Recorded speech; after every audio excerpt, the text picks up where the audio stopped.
आज की कहानी कुछ ऐसी है जो आपको पूरा हिला के रख देगी। कुछ उल्टी लगेगी आपको कि नाम कुछ और है और हो कुछ और रहा है, क्योंकि आपको जो ये कहानी जब तक पूरी सुनाई नहीं देगी, जब तक पूरी समझ नहीं आएगी। इसलिए इस कहानी के अंत तक आप जरूर रुकना, क्योंकि इसमें एक ऐसे हाउस के बारे में बताया जा रहा है जिसका नाम तो ईश्वर का है, लेकिन वहाँ पे तलवारबाजी हो रही है जो आपको काफ़ी चौंकाने वाली है। तो एक पश्चिम में एक विद्यालय था, उसका नाम था हाउस ऑफ गॉड, यानी ईश्वर का घर। अब बात थोड़ी उल्टी लगेगी, वहाँ पे तलवार चलाना सिखाते थे। अब आप बड़ा चौंकेंगे कि ये कैसा नाम है, हाउस ऑफ गॉड, ईश्वर का घर, जहाँ मरने मारने की बातें हो रही है, वो ईश्वर का घर कैसे हो सकता है? अब सिखाएं वो कैसे ईश्वर का घर हो सकता है। तो इसका उत्तर पूरी कहानी सुनने के बाद ही मिलेगा। एक दिन वहाँ एक नया व्यक्ति आया, दीक्षा लेने के लिए वहाँ पे आया।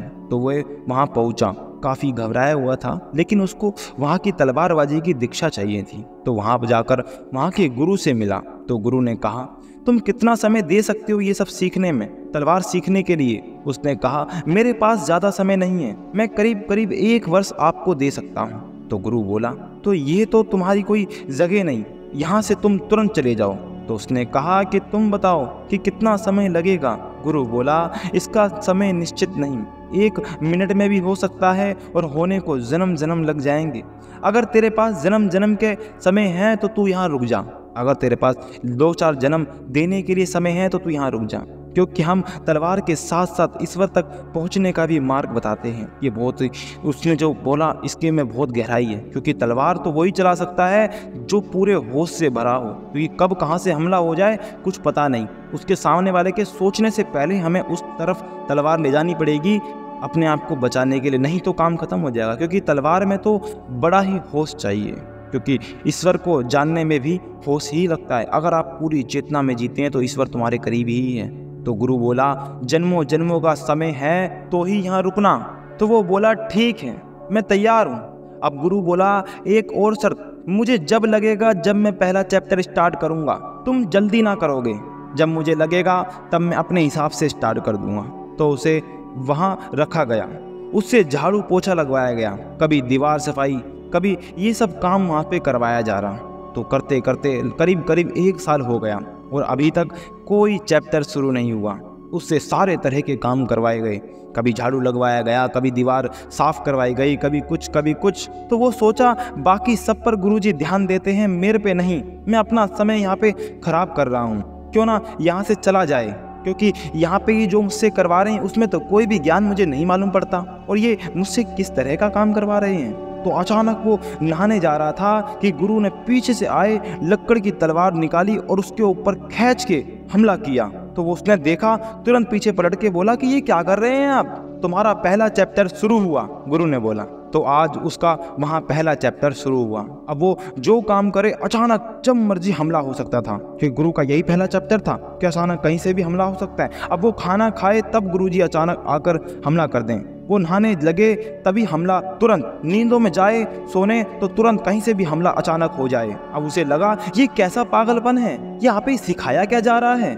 असल में उसका गुरु उसे चेता रहा था, क्योंकि तलवारबाजी तो पूरे होश में चाहिए, तभी तलवारबाजी हो सकेगी, अन्यथा जिसका होश ठीक नहीं होगा तो वो तो मर ही जाएगा।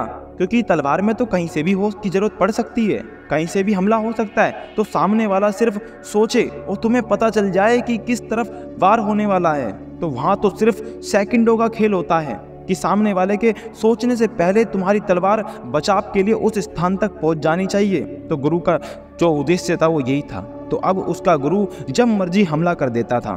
तो लगभग कुछ 4 साल ये सब चल रहा था। अब तो वो इतना तैयार हो गया कि जहाँ से हमला हो उसका हाथ पहले पहुंच जाता था बचाने के लिए। तो उसने सोचा, गुरु इतना करते हैं, क्यों ना इनकी भी परीक्षा ली जाए, ये इतना करते हैं, क्या पता इनके अंदर भी कुछ ऐसे गुण हैं क्या नहीं है। तो गया रात को चुपके से कमरे में। तो रात को लगभग 3 बज रहे थे। तो उसने सिर्फ निशाना लगाया, सोचा ही कि गुरु की आवाज़ आई कि ठहरो, कि वो तो चौंका। उसने कहा, आप तो कमाल हैं। गुरु ने कहा, अब तुम पूरी तरह तैयार हो, अब आश्रम को छोड़ सकते हो। वो बोला, अभी से गुरुजी? गुरु ने कहा, हाँ, अब तुम किसी को भी तलवारबाजी में हरा सकते हो। और ध्यान से देखो, तुम्हारा इंतजार तो अब परमात्मा भी कर रहे हैं पागल, क्योंकि अब तुम पूरे होश से भरे हुए हो, अवेयरनेस, अब तुम पूर्ण हो चुके हो। पूर्ण विजेता की खोज में निकलो। जाओ खोजो उसे, क्योंकि इतना कह कहानी तो खत्म हुई।